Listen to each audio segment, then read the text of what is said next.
Well, I know. Hello, everybody. I know that in the last podcast and video, I talked about I would be discussing the real struggles. And what I meant by that was the things that starting your own business is always a struggle, and there's thousands of different struggles that you go through. I'm talking about the struggles that you have sometimes between the ears, more so than the struggles of business on this one. Because what I have found is that oftentimes the biggest issue, the biggest block that we have with starting our own company is us.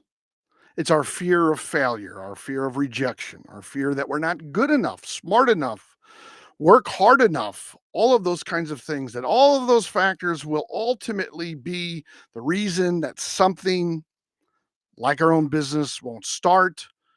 Sometimes we get in our own way. And I've been this way for many years. Okay. Again, remember, I've been in marketing and communications for 30 years. I always kind of fell back on that as a consultant, um, getting projects, getting work from people from that standpoint. I can always kind of fall back on that. My resume is just filled with that experience. But I knew deep down inside that that's not something I want to just do.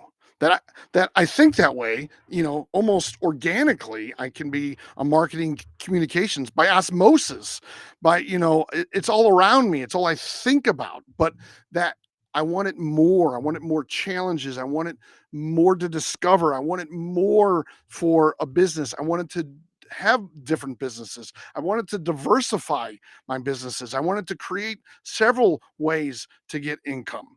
All right. And I've done that over time. I've done that. And some of it was, I'm not saying all of them are gangbuster. I'm not saying all of them don't have growing pains. I mean, obviously, I have two or three businesses I've just started over the last few weeks, rather, and so they're small, and I'm working on growing them. I'm working on making them bigger. There's some other businesses outside of consulting that I've picked up over a year ago. Not many. And a lot of it's been an experiment. A lot of it's been a YouTube page, specifically one that's different than this one. It does not have a podcast to it, and growing that business. And at times it's been fun, and at other times it's been a struggle. And but I knew that I can continue to do that. I like the subject matter. It's about sports. I like sports. It's easy to do. All right. And it gives me a way to talk sports and to, pretend like I'm in the sports world, which I am now because I do go live and I do have shows and I do have videos and all of those kinds of things. But that aside, what I mean is I knew that I wanted more than consulting. I knew that talking sports was wonderful and I want to continue to do it. It was almost a no brainer. All right. I didn't have to think about it. It just had to be like, you know what? I should just do that. All right. I also knew that there was more inside of me. I know that sounds weird, but I knew that I could do more. I could create more. I could design more. I felt like sometimes when you're in marketing communications, it doesn't seem very creative after a while. I mean, you have to be creative. For your clients, you have to be creative. But sometimes that creation is, oh, we can do this. And you think to yourself, oh, yeah, we did that 5 years ago with that other company. We're using similar ideas. And sometimes that's all creativity has to be is how can we get them to buy the product? What is the lead sentence or words in this ad that we can spark their attention, strike their attention, whatever you want to call it. How can we get them to look at this? And I knew that being a consultant in marketing and communications was something I could fall back on. I also knew that it was an industry that wasn't wasn't as unique as it used to be. Unique is a weird word. I don't like using it, but in this case, it really works because when it comes to marketing and communication, now when I say marketing, I'm thinking data, I'm thinking messaging, all of that. Sometimes when people hear the word marketing, they think sales. All right. I'm talking more data, messaging. I'm not specifically talking about pitching for new prospects, getting clients, all of that. That's something for a whole separate day. If you own your own company, you're going to have to always be on the lookout for clients, customers, whatever you want to call it. All right. It's just the way that it is. You have to figure out a way to continue to feed that pipeline. But when I'm talking about marketing and when I'm talking about communications, it's something I could do, but then it's also something that a 16-year-old could do. It's something that a 23-year-old can do. All right. And with social media, if a client's like, hey, we want to be on TikTok, hey, we want to be on YouTube. And there are 16, 23-year-olds, 24-year-olds, 31-year-olds, all of those kinds of things that have been on social media for years. And they know how to do things. It's not a secret how to post a video or how to make a video with your phone and post it to a social media outlet. Maybe me with my experience, I can tweak the video a little bit or make the script one way or say, hey, no, that's not a good shot because the sun's behind you. Everything's dark in front of that window, whatever. But they can make the video, they can come up with various messaging that might appeal to their generation. They understand that. They know why they buy what they do, and they have no problem saying why that product should be bought. I understand that. Like it's not unique. It's not unique. Having many, many, many, many years in the industry doesn't necessarily make you always better. And I understand that.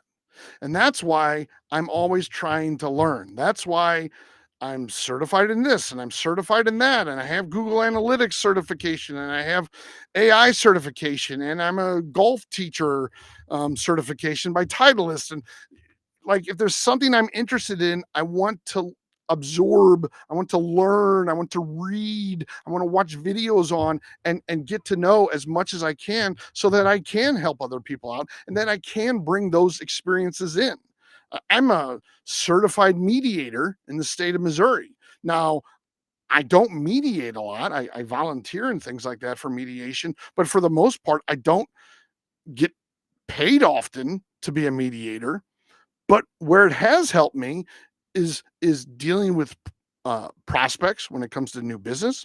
It helps me with clients, and their situation, learning how to listen, learning how to collaborate, learning how to get to that goal so that both parties feel like it's a win-win. Those are all important aspects of being a mediator. It's not like being a lawyer, it's not like being a judge. You're not telling someone what the final decision is. You're bringing parties together so that they both feel good about the result, the outcome. So you learn. And that's what makes me different. Okay. But is it different enough that the 23-year-old can't do it? In a lot of cases, no. So I knew that communications and marketing was not the industry. Oftentimes when you watch a movie, somebody in the movie, especially if it's like one of those romantic comedy things, somebody's in marketing. Oh, marketing. Oh, they're putting together ads or they're buying this or they're traveling here. And oh, it's this sexy position. It's not that sexy. You go to a lot of trade shows. Trade shows are fine. They're great. But when you go to a trade show, expect to work 16 hours a day. It's just the way it is. Or 20 hours a day. You're going to be on your feet. You're going to be walking around. You're going to be meeting people. You're going to be, when you go to lunch, when you go to dinner, when you go to breakfast, you're going to be going with other people. It's an all day event. It's not that sexy. It's a grind. But I knew that marketing and communications was something I know, something I can do, something that will always be listed something that I can always, if you will, and I hate using this expression, but I'll use it because I can't think of anything else right now, something I can fall back on. But for years, I struggled with what was that other alternative. I have this sports channel. I have this consulting. What is that other piece of the puzzle? What is going to fire me up, set me apart, and get me excited? Something to get me excited day in and day out. Well, I thought I found it maybe with the video and animation studio I had, but video and animation is very much changing because everybody with their phone can make a video and post it, and we're used to watching videos that are not necessarily professionally done or that don't look professional. People are used to that. The bar is not quite as high as it once was to post a video. It can be like this. It can just be somebody talking, and we're okay with that. It doesn't have to be a corporate video anymore. It could just be someone from your corporation talking in front of a camera. So for years, I would sit there and I would say, I know there's something out there for me. I know this sounds crazy. Okay. Just bear with me. I literally for years, I would go on a walk, I would go on a run, I would think before I fell asleep at night, I would wake up, I would talk with my wife, I would throw around ideas, I would try different things, and nothing really ever stuck. Nothing stuck. Nothing was, "Oh, yeah. Oh, yeah. Oh, I can do that. Oh, yeah." Now, admittedly, if I had mountains of money, some of those things would have been implemented. Some of those things I could have implemented. I don't have a mountain of money, okay? I don't have a mountain of money. I have kids that go to school and I pay for their schooling. One's in college, one's in a private school, okay?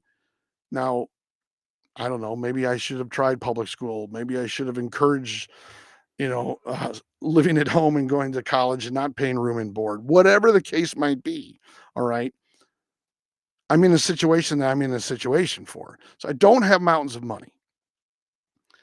But the way I look at it is there's something out there. Maybe it's spiritual, maybe it's religious, maybe it's, we're in a different, this is all, what do they call it? This isn't real life. This is all a scenario that we live in or whatever they call it, whatever. I just knew for years, and I would wake up and I would really get frustrated. And when I say I would try a lot of things, I would try things. I I might have said this before. I tried cleaning out people's garbage bins, the ones that they like wheel down to the corner or to their curb rather.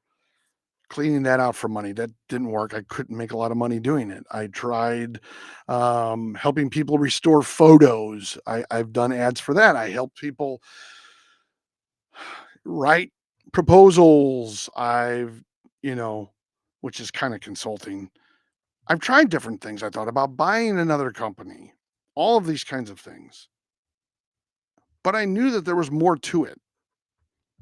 There's always more to it. There has to be that aha moment. This is what you have to go after. And it's hard to do. Okay. If you're now sitting there, or if you have been sitting there thinking, I want to work for myself. I just don't know what to do. Then it becomes this circle or this self-fulfilling prophecy like I don't know what to do. There's nothing out there for me. I guess I can't be an entrepreneur. I guess I'm not a good entrepreneur because I can't think of an idea that's going to be successful. I can't think of an idea, period. I don't have an idea. I have no ideas. I'm not creative. Whatever these thoughts are that are holding you in place and getting you stuck, you have to unstick them, I guess, really. But you have to do those things. But how do you do it? Well, as I was saying earlier, you have to read, you have to go into different maybe industries or read about a technology that you might not know a lot about and figure it out. And it's a good idea to talk to people. I think in my last video and podcast, I talked about informational interviews and setting them up with people in the industry that you think you want to go into, and that by and large people are nice. Now, you're not going to get a response from everybody. Not everybody's going to want to spend time with you. Not everybody has the time to do it. Not everybody cares. All right? That's the way of the world. But there's going to be 30%, 70%, 80%, whatever it might be, of the people that will want to help you out. And that's even if you have a mug like mine. You don't have to be a Brad Pitt or anybody like that. But, people want to talk. People by and large want to help. They want to help. They want to see others around them, good people, people with ideas, and they want them to succeed. So when you are stuck, but you think, is there something in artificial intelligence? Is there something in the plumbing world? Is there something there? Is the market, you know, are there too many plumbers in the area? Is it saturated? Or is there a need? Or what if I sold my plumbing services this way or that way? Talk to people in the industry. Talk to people who deal with it on a regular basis. They'll help you understand that industry better. They'll help you understand what sells, why it sells. Why is oftentimes the hardest question to get and to answer. And I have to tell you, I'm going to be really honest with you. The people I talk to, those networking people, informational interviews, whatever you want to call it, they give me the why. Hey, try this, and here's why. Hey, try this, and I would do that for this reason. Think about it like this. They want to help. Let them help. I was I think I was listening to a book on tape. I think this is from a book on tape. Could be from a blog, or not a blog, a podcast that I listened to. But the person was talking about how their parents were immigrants to the United States and they became very successful. And that one of the factors that this person thought was crucial to their success was the fact that in America, or in any culture, I guess, there's sort of levels of the culture. You want to fit in with the culture. And that in America, sometimes it's tough for us to ask difficult questions, or to ask for help, or to ask, you know, hey, would you like to buy this? And that his immigrant parents had nothing to lose. They weren't part of the culture yet. And they were asking that question because if the person said no, it didn't hurt their status. It didn't feel like the rejection that a lot of us feel when someone says no to us. Because we're always fearful of, oh, we don't want to be rejected. Oh gosh, we don't want this to go bad. Oh God, we don't want these people to shun us, or whatever the case is. And that his immigrant parents weren't part of this civilization for the most part, like theoretically speaking, and just asked the questions because that's what they knew. They wanted to sell that widget. So they were going to say, hey, do you want to buy this widget? Where it's difficult for other people to do it. So you have to unstuck yourself. I know there's a book about that, how to unstick yourself, how to get unstuck, something like that. You have to, because you're standing in your own way. If you want to be an entrepreneur, you can't go conservative, not politically. You can't go conservative with your thought process. You can't be same old, same old. Otherwise, you're not really being an entrepreneur. You have to put yourself out there. When I started my sports channel and I was on TikTok and I said, hey, I'm going to help people with their fantasy football picks. Okay. And I started that recently. Like most of all these businesses outside of the consulting, I've done within the last year. And so it was the first time I was on TikTok. I was the leader of the show. I was the only person on. People were contacting me about their players and trades and all this other kind of stuff. And I had to give them what I thought was going to be a good answer. And I fell back onto what I know. And it set me apart. And what I mean by that is, I'm sure many of you don't watch this, but when you're on TikTok and they have fantasy football and someone goes, "Hey, should I start, Bill Smith or Joe McDoodle?" Well, Joe McDoodle. And then the next guy calls up and, "Oh, start Bill Smith." Da, da, da. I took a step back, and rather than going through 20 people's questions in 20 seconds, I would spend maybe a minute or 2 on someone's question. "Oh, Bill Smith or Joe McDoodle? Well, let me see. Joe's having a better season, although Bill has had, 3 great weeks in a row, and even before that, his numbers were starting to trend upward. I would go with so and so because they're trending in the right direction. They've been scoring more fantasy points over the last 2 or 3 weeks than Bill Smith, and look at it like that. But I have to tell you, doing that, I was the most nervous I've ever been in my life. I Outside of maybe having a baby where you're like, "Oh my god, I'm a father. What the heck do I do? I've never even changed a diaper." I'm not talking about that. I'm talking about business-wise. I've spoke in front of hundreds of people. I've spoken in front of thousands of people. I've given interviews. I've helped people give interviews, like prepared them for interviews. I've gone to the sets of different shows to in radio shows, TV shows, and help spokespeople with their messaging and all these kinds of things. It was the most nervous I've ever been because it was me and it was only me. There was no backup. There was no counterpart. There was no boss. There was no coworker. If I mispronounced a name, they told me on the chat. If I gave a pick that was a low percentage kind of pick, they let me know. But here's what's made me stand out. I would also say, "Hey, here's why I made that pick." Now, mispronouncing names, I can do that all day. I can do that with my own name half the time. And I would just say, "Hey, look, I'm going to mispronounce names, guys and ladies." But when it came to why I picked who I picked, I had a reason. I gave them the why. And that's what set me apart. What sets you apart? Put it in the chat, make it a discussion point, and don't forget to subscribe. Thank you very much for watching. Take care.